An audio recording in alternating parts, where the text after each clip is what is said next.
whoever the quarterback is will only be as good as the weapons around him. Vandy's going to have to get creative here. So let's get it.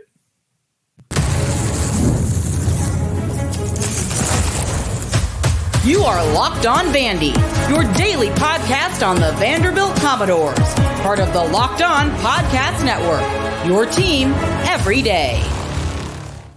Welcome into the Locked On Vandy podcast on the Locked On Podcast Network. I'm your host, Corey Burton.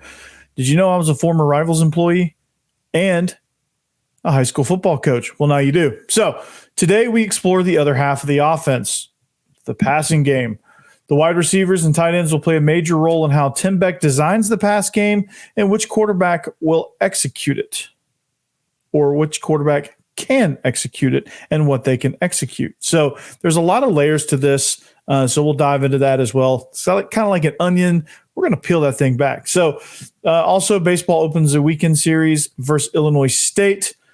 This is their last kind of tune-up non-conference series before they really before they start the conference play against Auburn next week. So they're going to seek some more answers all over the place.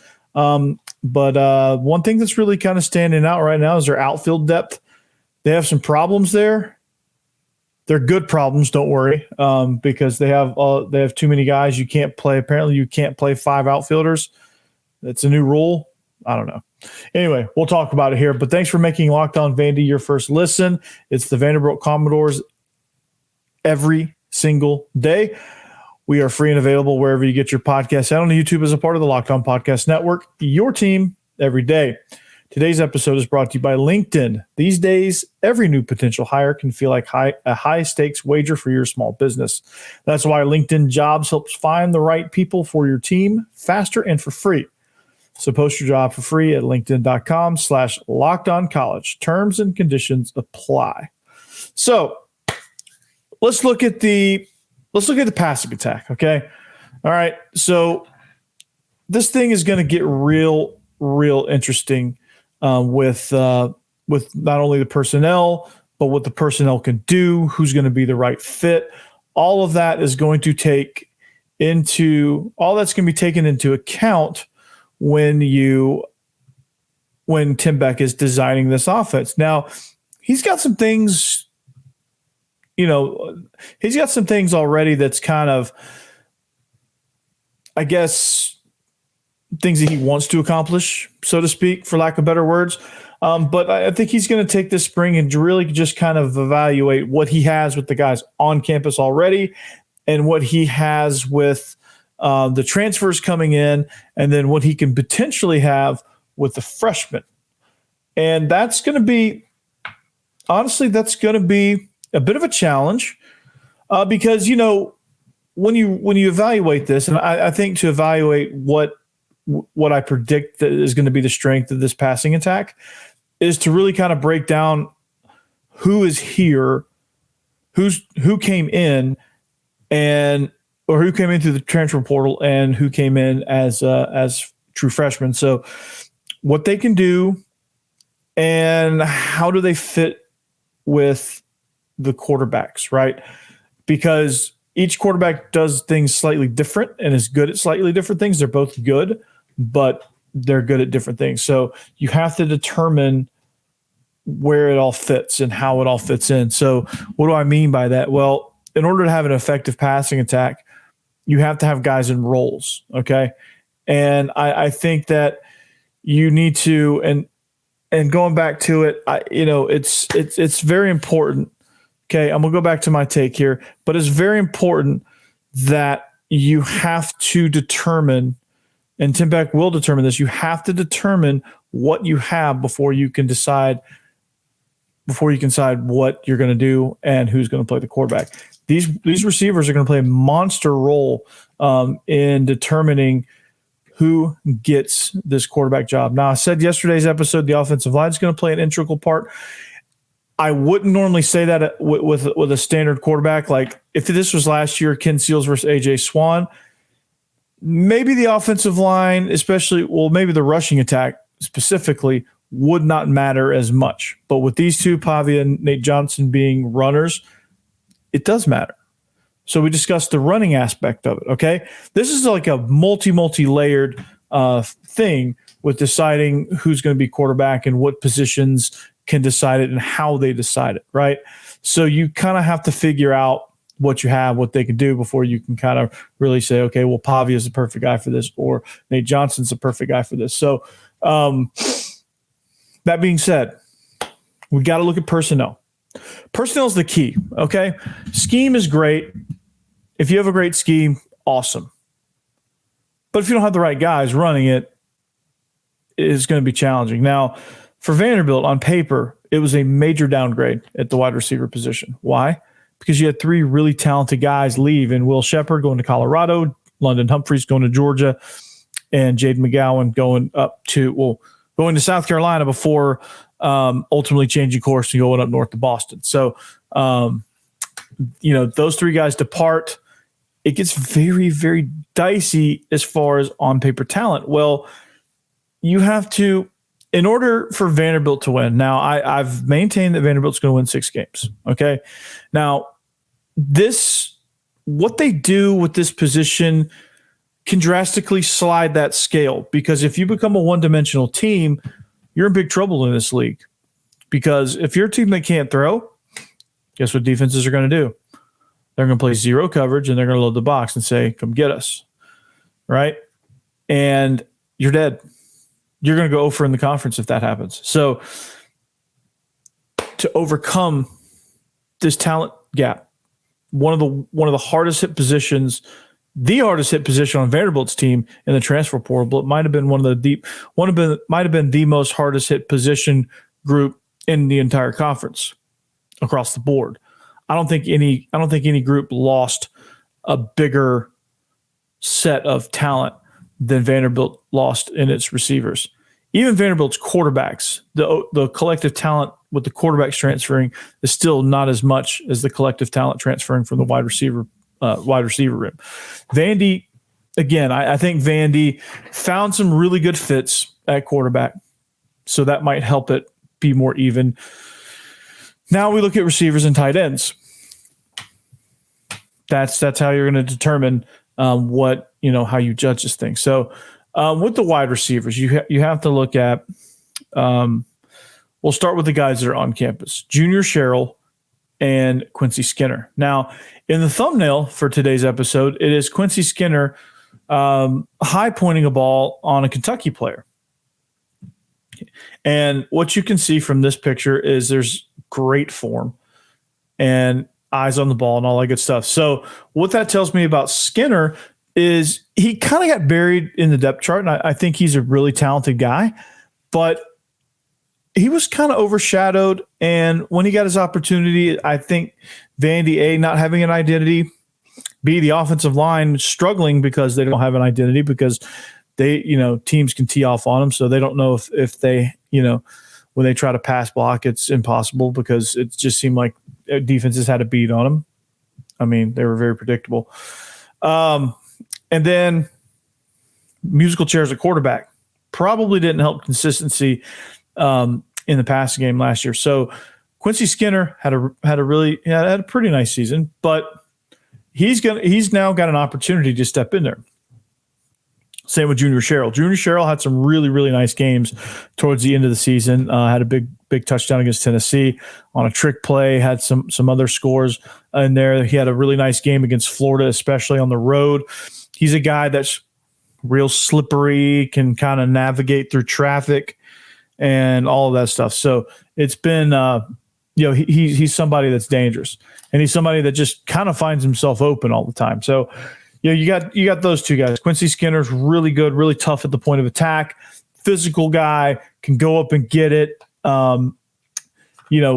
decent speed, all that good stuff. So, I'm excited about those guys, and I'm excited about those two, seeing how they merge into the offense, okay? So you have two really good guys on campus. Some other notable guys that you would have potentially on campus would be they're vying for spots, like Josh Palmer from Alabama. Talked about Hutch Baird, he's a senior from Mentor in Concord, Ohio. He's somebody that will need a good spring. I think of the returning guys, not transfer guys, but Derek Key, Landon Wells, junior and a sophomore from both from Tennessee, Peabody and Brentwood Academy. You have, and these are all guys that you're probably going to see in the spring game and go, what? And then you're probably going to never see them again. Richie Hoskins, somebody from Lake Forest, Illinois. And then, of course, the aforementioned Quincy Skinner. So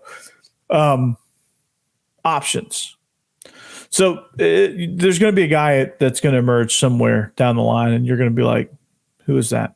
So those are the returning guys. But, yeah, I mean, it's important. The transfer, I think Vandy did a really good job in the transfer portal, too, at the wide receiver spot. We're going to talk about that next and how we're going to build the scheme around these older guys. And then maybe the freshmen, they'll just fall in. So stay tuned.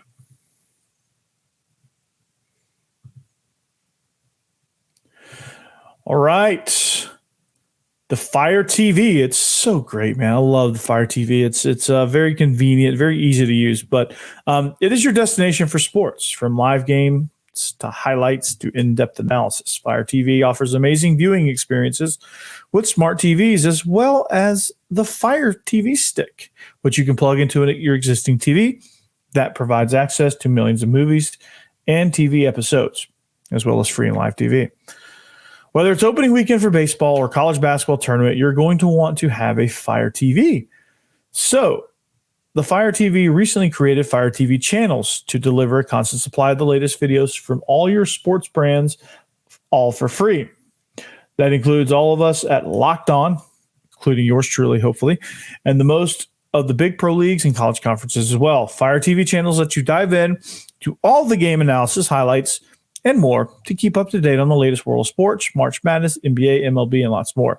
Not to mention great news, entertainment, gaming, travel, cooking videos as well. Check out Fire TV channels on Fire TV and Alexa devices. If you haven't checked out Fire TV channels, you should. Trust me on this. To learn more, visit Amazon.com/LockedOnFireTV.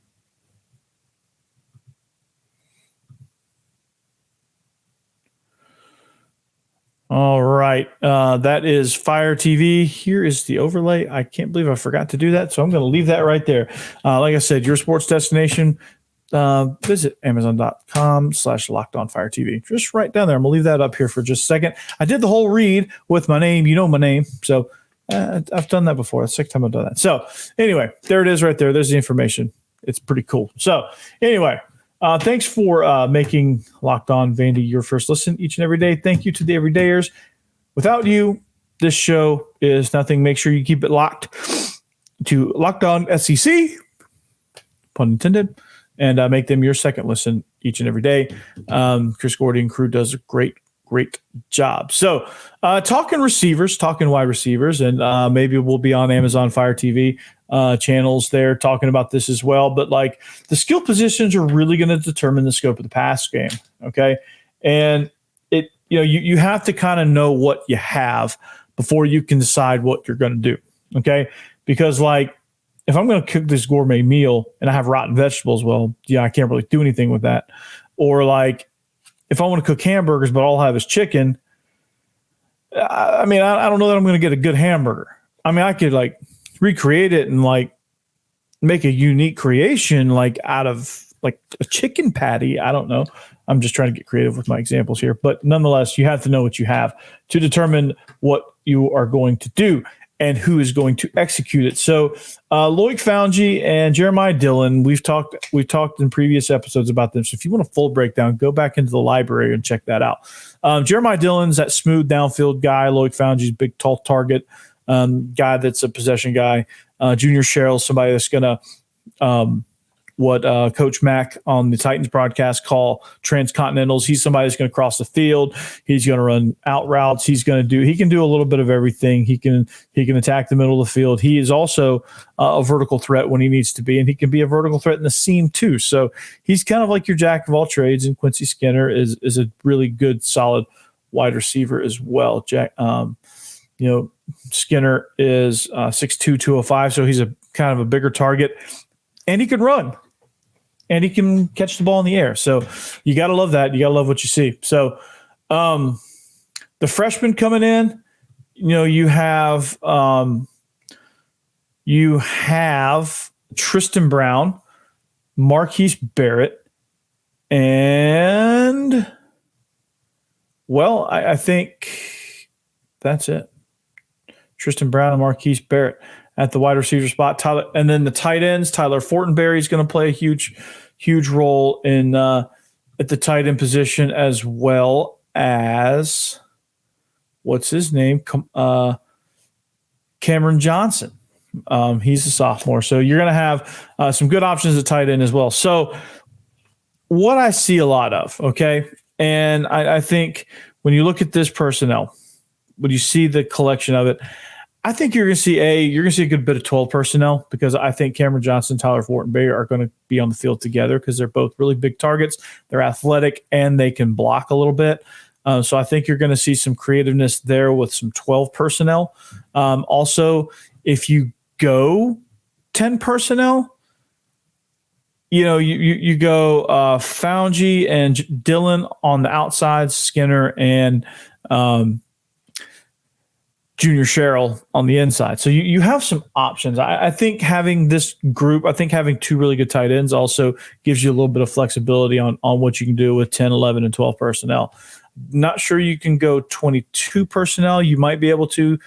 There's some good running back options there. So if you want it, like if you're a heavy running attack, 22 personnel is always good. You can get creative with some tight formations in that regard too. So there's a lot of variety you have. But what I think this group does really well, okay, is I think they're going to light up the quick and intermediate game, okay?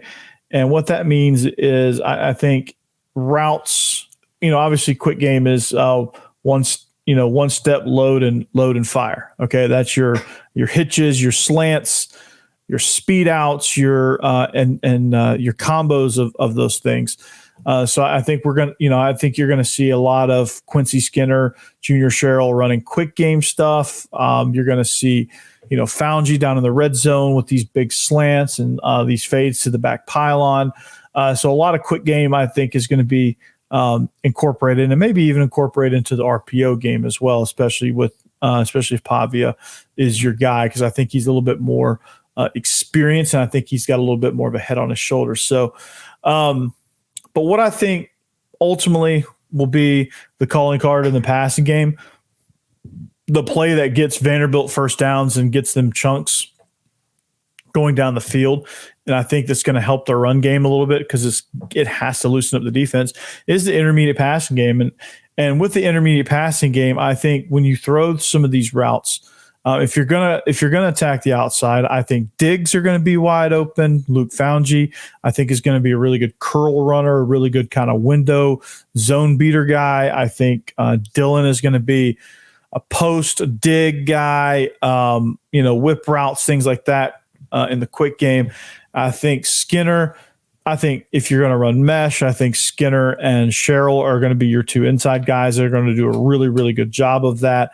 I think in some 11 personnel stuff, you can throw Skinner on the outside, and you can get kind of creative with some formations too. So, the short to intermediate stuff, I think, is going to be really, really, really, really helpful, especially the shorter stuff, because these quarterbacks can get the ball out of their hands, and it doesn't require the offensive line to just sit there and block and block and block and block and block till their heart's desire. So Amazon Fire TV. It's going away now. So in order to determine that, I think your best fit, if you're going to be more down, the more downfield you are, the more that plays into what Nate Johnson does well. The more short, intermediate, quick game stuff you have, the more it favors Diego Pavia. And we'll get some of these answers in spring, but it's going to come down to how these receivers kind of respond to getting off coverage, how they respond against zone, against man, how well the offensive line can protect. If the offensive line can't really protect, that kind of forces your hand. Sprint outs and quick game, which I think is kind of 50-50 there. So you don't really know. But I think the biggest surprise is going to be Loic Foungy, because I don't think anybody really knows what he can do. I think your MVP is going to be Quincy Skinner.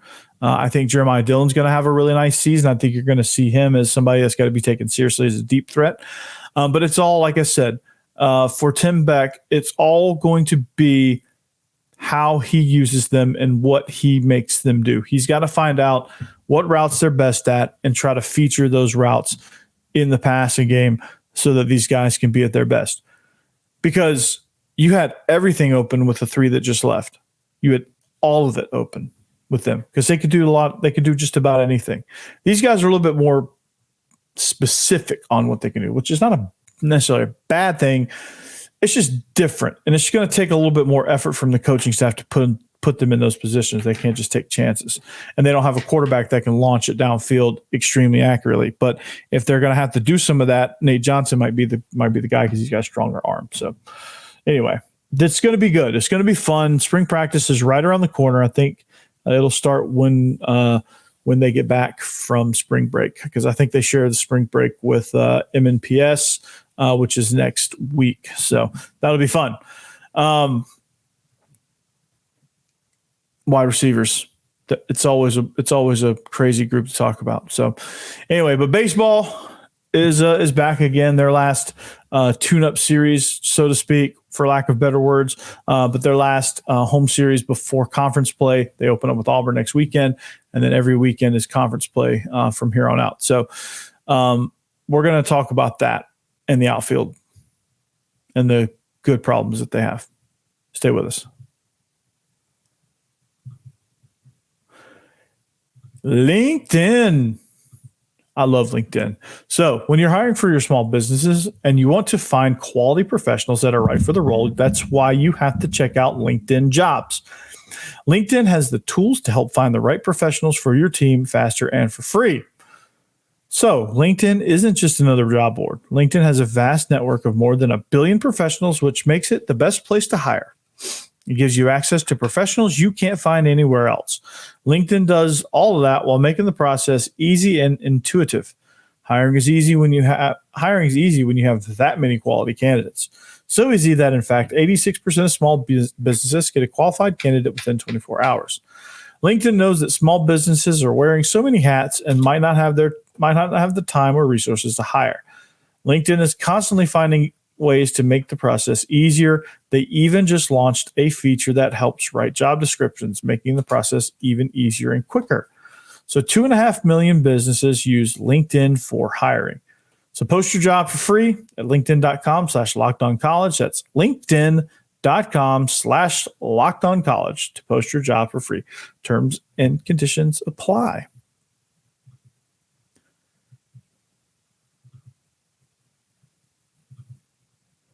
All right, welcome back. Third and final segment. We've got a few minutes here left on the show. Thank you for making Locked On. Thank you for locking on to Locked On Vandy. We certainly appreciate it. You everydayers. I love that you're everydayers, and I hope that grows. So thank you for joining me. But we looked at football. Which quarterback is the best fit for the wide receiver tight end cores? And how that's determined. Skill positions will determine the scope of the passing game, all that stuff. I hope I answered those questions. If I didn't, we will certainly answer those, and those will be answered during spring practice. So Vandy baseball, Illinois State this weekend. Friday's game is at 4:30, Saturday and Sunday at 1. So make sure you don't miss that. But one of the things that kind of stands out about this Vandy baseball team is the outfield, okay? I'm really, really digging this outfield. And why am I digging this outfield? Because you have a bunch of guys that are crushing the ball. Okay. You have guys that are getting their first ever at bats ending in home runs. You got Jacob Humphrey, who has 85 career stolen bases, which is third among active D1 student athletes. You have RJ Austin, who spent some time out there. He's stealing some bases. He's got 10. And he's 9th in D1, second in the SEC. So, but yeah, RJ Austin is Mr. Versatile. He's played 5 different positions. He's played just about the entire infield, and he's played just about everywhere. Only thing he hadn't done is pitch, catch, shortstop, and center. That's it. Vandy's using a bunch of newcomers. Jacob Humphrey is somebody that's really standing out. He had his first home run in his second start. He's been great in the field as well, making diving catches, running down things in the outfield. And that play actually was number 3 on the SportsCenter's top plays. You have Calvin Hewitt, who's been really good on the base pass. He's hit the ball. He's getting on base. He's scoring. He's causing problems. Troy Leneve has been rock solid. There's been a lot of other guys standing out that's overshadowed Troy Leneve a little bit, but I want to give him his flowers, man. The outfield's crushing it right now. Also, like I said, Calvin Hewitt stole home once. This is a good problem to have because, Tim Corbin's probably sitting there going, all right, I've got to construct this outfield. I don't really know how to do it, but he seems to be right now, and I'm gonna knock on some wood. Right, watch. I'm gonna knock on some wood. There you go. I'm gonna knock on wood. All right. So he seems to have a knack for picking the right outfielders. Right. Took a lot of heat against Indiana State when he went with the quote speed lineup, and they were freaking crushing the ball. And again, they're fast too. So they're fast and they're crushing. So that this is good. And I don't think he can go wrong there with this outfield. So the outfield depth is going to be something that's going to come in handy during postseason play, the meat of the conference schedule. Guys get tired, guys get banged up, guys go on slumps. You have guys behind them. You have 5 legit guys that could start, plus a couple others that I think could play significant time if needed. So you have a lot of speed out there. You have a really good combo with Hewitt, Humphrey, and Leneve. And with RJ Austin at first base, I think that's a really good lineup there. So I think that should be kind of your lineup going forward. But you have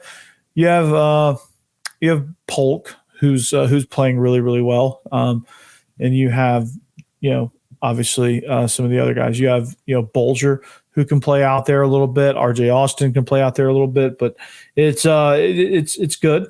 And there's a lot of depth out there. So a couple other news and notes before we wrap up. Vandy's on a 6-game win streak right now. These two teams have met 14 times previously. Vandy leads the series 10-4.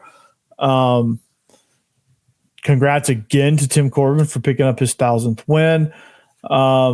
Camden Kozel was the SEC Freshman of the Week after leading all D1 student athletes with 14 hits. Dude's just crushing, man. He's a freshman that also leads the SEC in runs batted in and was tied for lead in doubles and total bases. He hit .583 with 3 doubles and 2 home runs and 11 RBI.